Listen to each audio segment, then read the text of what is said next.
ए भौजी सुनना वो काय बाबू? ऐसो के अक्ति में मोरो बिहाव करा देते, दाई ददला मना देते। अच्छा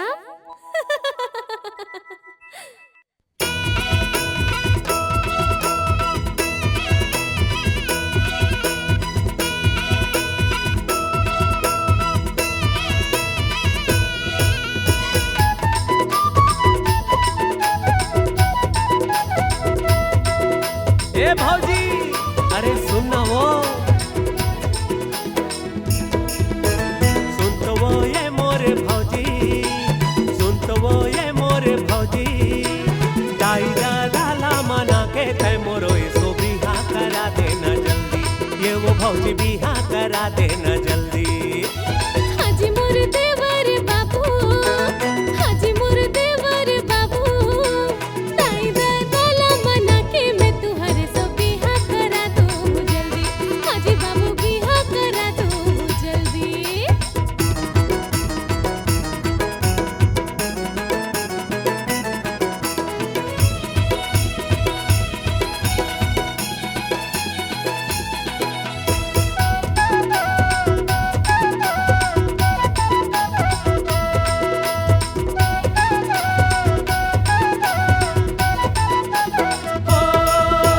चंदा कस मुखड़ा ममता के मूरत मोर मयारू भौजी, लाबे ते खोज के तोर जैसे भोली भाली सुंदर तोर देवरानी, लाबे ते खोज के तोर जैसे भोली भाली सुंदर तोर देवरानी।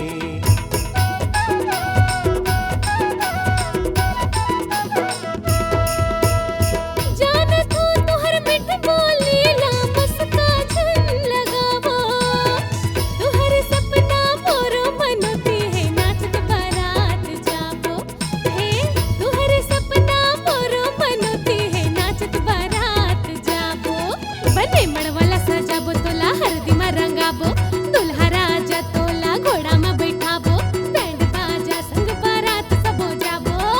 सच्ची भौजी जाबो ना? हाजी हाँ।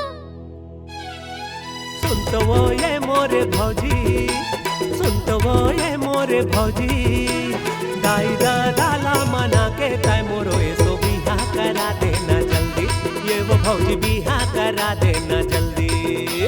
हाजी मोर देवर बाबू, हाजी मोर देवर बाबू, दाई दादा मना के मैं तुहरे सब बिहा करा दूं जल्दी, हाजी बाबू बिहा करा दूं जल्दी।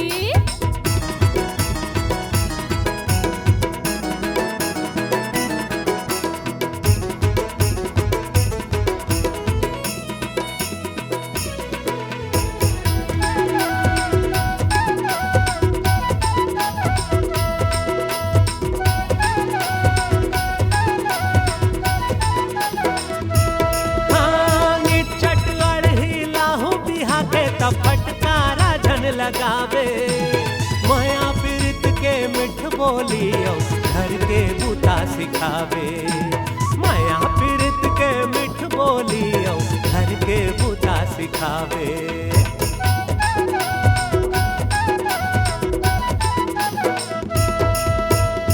लक्ष्मण कस्ते मोर देवर बाबू, तोर जोड़ी मोर बहिनी, काम बता सास ससुर की सेवा समाज के मान सिखाओ, काम बता सास ससुर की सेवा समाज के मान सिखाओ, सखी सहेली जैसे रहबो देखबे दोनों संगे संग, हासे ठिठोली करत बुता करबो संग, अपन जइहा बना के संग रेगा हो।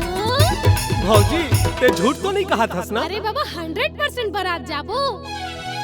सुन तो वो ये मोरे भौजी, सुन तो वो ये मोरे भौजी, दाई दादा मना के तय मोरो ऐसो बिहा करा देना जल्दी, ये वो भौजी बिहा करा देना जल्दी। हाजी मोर देवर बाबू, हाजी मोर देवर बाबू, दाई दादा मना के मैं तुहरे सब बिहा करा दूं जल्दी, हाजी बाबू बिहा करा दूं जल्दी। ये वो भौजी बिहा करा देना जल्दी, हाँ भौजी बिहा करा देना जल्दी।